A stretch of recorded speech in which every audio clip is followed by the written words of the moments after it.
All right, Steeler fans, it is Friday. It's the second half of the Let's Ride podcast, which means it is time for the All Bets Are Off segment with Jerome Betz. What's up, Jerome? How's it going?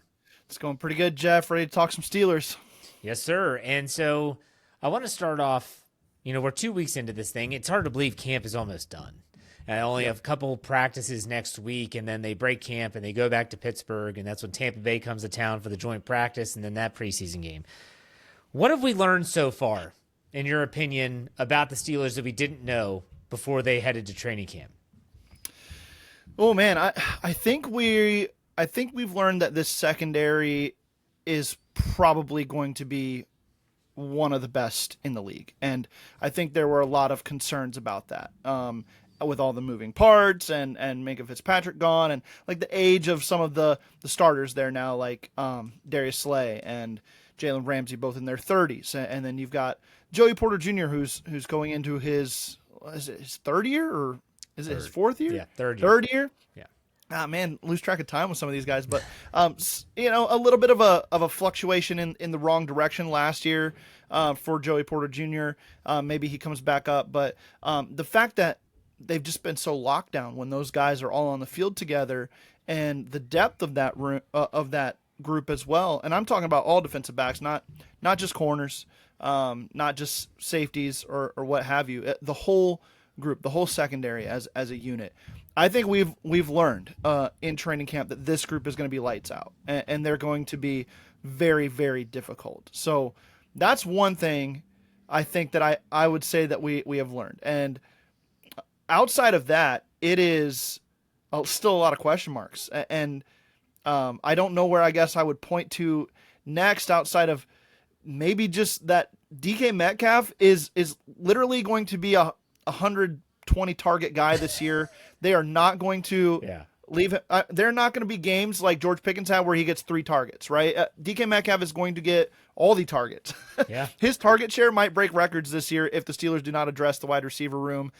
So I think that may be something that we have just put in cement at this point, even though kind of felt like could be that as training camp was getting started. Well, and I think when you talk about the defense, let's go there first. The secondary is going to aid the pass rush, and that's what people need to remember. Like the sack numbers have been going the wrong direction since Terrell Austin took over, but they could see a resurgence because of the effectiveness of the secondary, and I think that's a really good thing. And I want to get you an opportunity to answer the question that I posed on Wednesday's podcast, which was, is the Steelers' offense that bad, or is the Steelers' defense that good, and it's making the offense look worse than maybe they actually are? What's your take on that? It's completely that the defense is that good. I do have concerns on offense. They want to run the ball, and they haven't been able to in camp. And the Steelers' run defense wasn't exactly really good last year. I mean, they were good for stretches, and then they were bad at the end of the season. But they made so many moves on that side of the ball to address that even this offseason that they were bound to be better there. It's a young offensive line. They are trying to work through things together. They haven't had everybody on the field for a lot of training camp so far as well. And so there's learning curves with that and extra time needed to see those groups gel together. So I just think it's that this is a cohesive collective on defense. Yeah, there have been some changes, but the scheme's not that much. I mean, the guys leading the charge on the schematics haven't changed. They may be tweaking a few things this year, but they knew what they wanted. They went out and got it this offseason, and they really did a great job filling in like the weak areas of the defense last year, which were probably run pluggers outside of Cam Hayward and the third, fourth, and fifth like corners on the roster. And they have done a phenomenal job improving those areas and filling those holes. And the offense is going to take time to catch up. But as I say that, Jeff, and I know your Wednesday show is already run, obviously. This is coming out on Friday. But the Steelers offense kind of rebounded on Tuesday and Wednesday as we're recording this one. That's what we've seen so far. And they looked pretty good. So, Alex Highsmith was out. A couple of the guys in the secondary didn't play.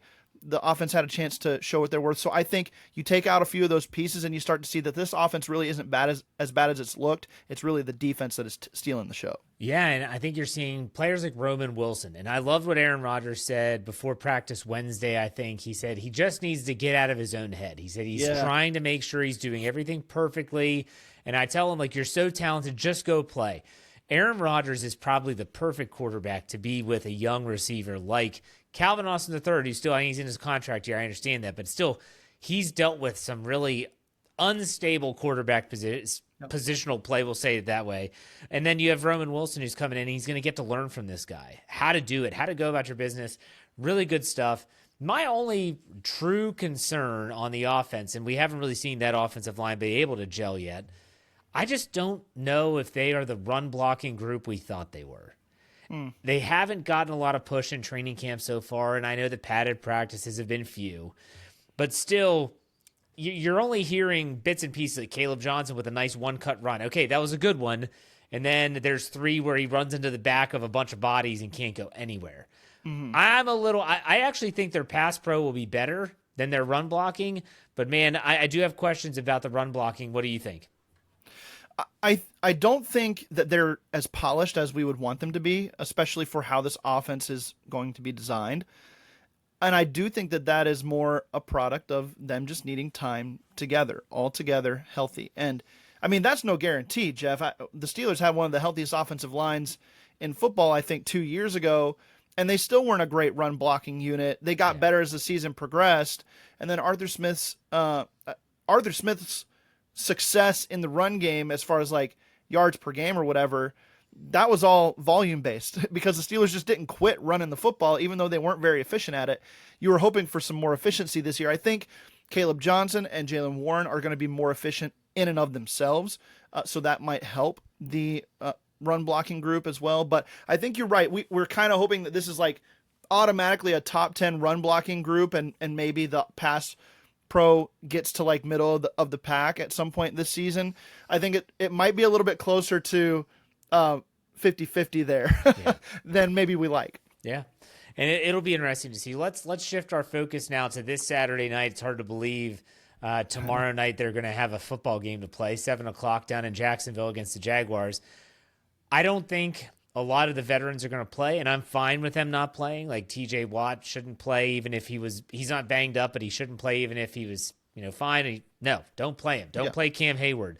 Don't play Darius Slay. Jalen Ramsey's been dealing with some stuff this week. Don't play him either. Joey Porter Jr. even has been banged up and just returned to practice this week. He doesn't need to play. Alex Highsmith has a groin. My question for you, with all that said, and Aaron Rodgers is unlikely to play as well, what are you looking forward to seeing, players in specific or parts of the Steelers on Saturday night? Well, Jeff, I got ahead of the ball game this last week and on I think it was Saturday actually. No, maybe it was Monday. I tweeted out the 6 or 7 players that I was really looking forward to seeing. And in that time frame, Dante Kent is done for this week with an injury. Right. He's not going to play this week. And Will Howard fractures the pinky finger. So I didn't knock on wood or I didn't cross my fingers or something after making that list, and it's just not going well. And I didn't see Mike Tomlin's comments on Derek Harmon. I was trying to figure that out before. He said, I think the quote was he's a little banged up, but he'll be fine. But again, don't play him. Don't play him. Exactly. No need to make it worse. There's no need to make it worse. Exactly. So then for me, the watch list comes down to like Caleb Johnson. I mean, let's be honest. This is the guy I want to see. I don't think Jaylen Warren probably even plays this week if I had to make a guess, but I think you're going to see some. You think so? I do. Okay.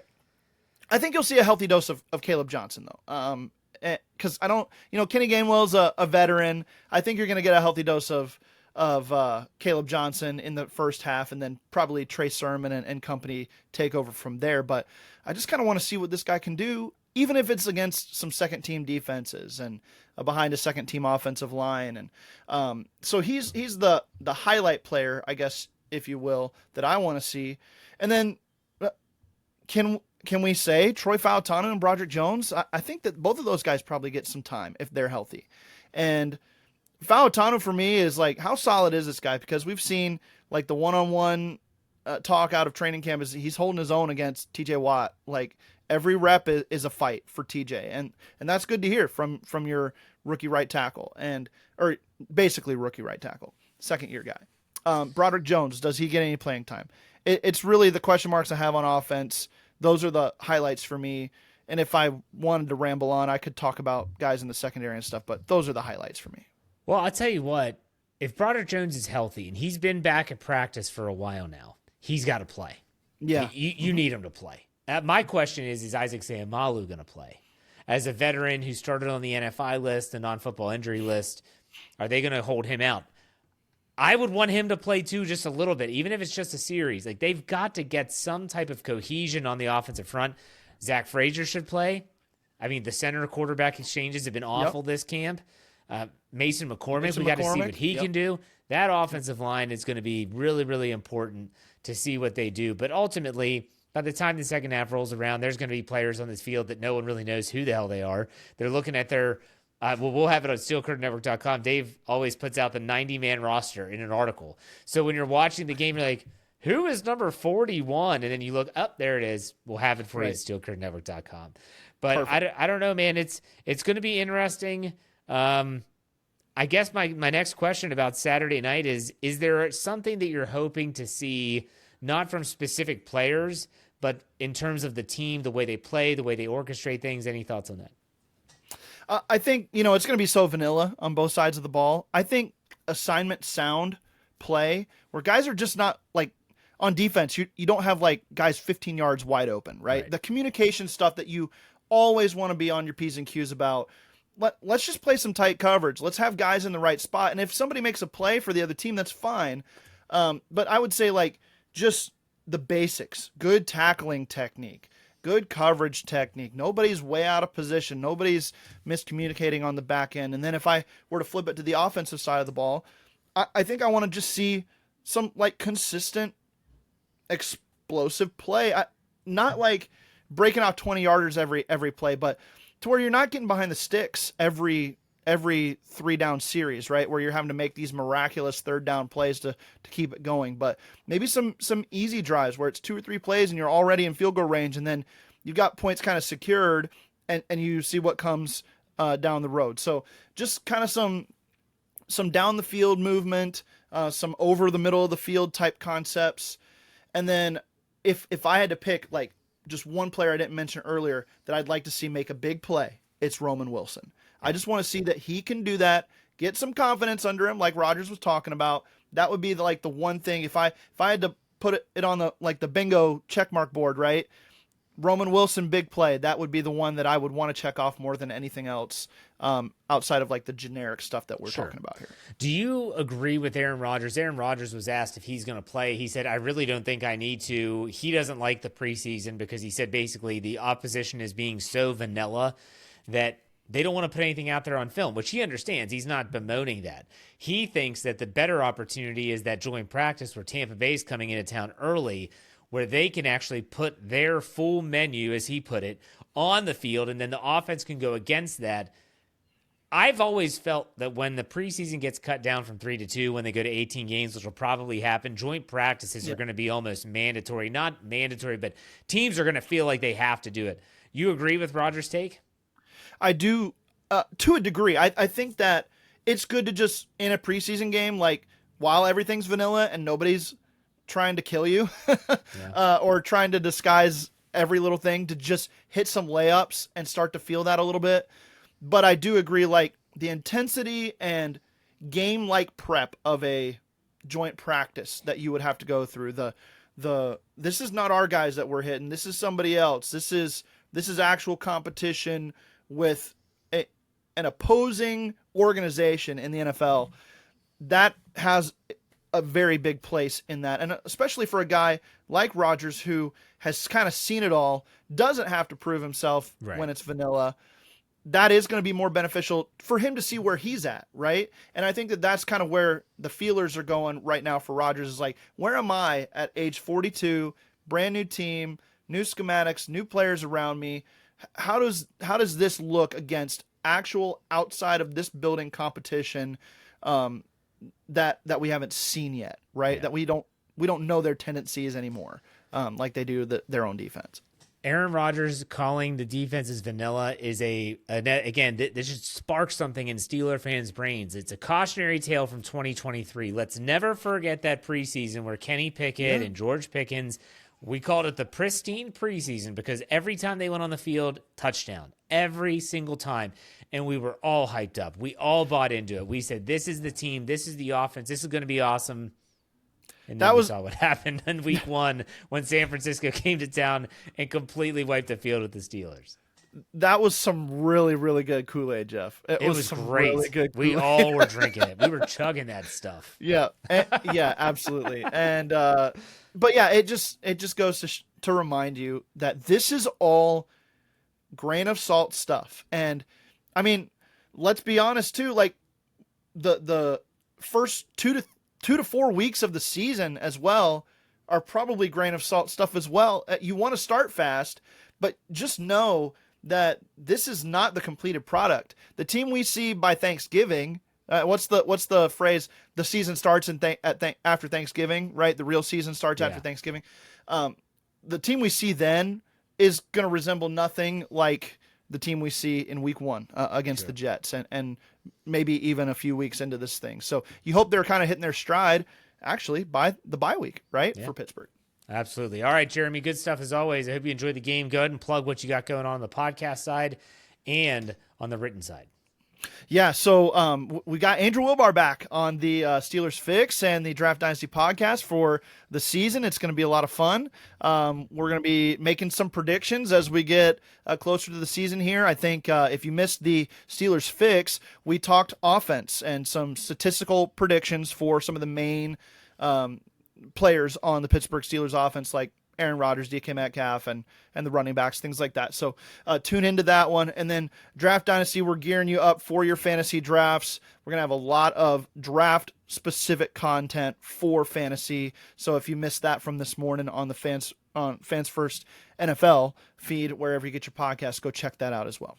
All right, Jeremy, as always, man, enjoy your weekend. Enjoy the game. We'll talk next week. Take it easy. Have a good one, Jeff.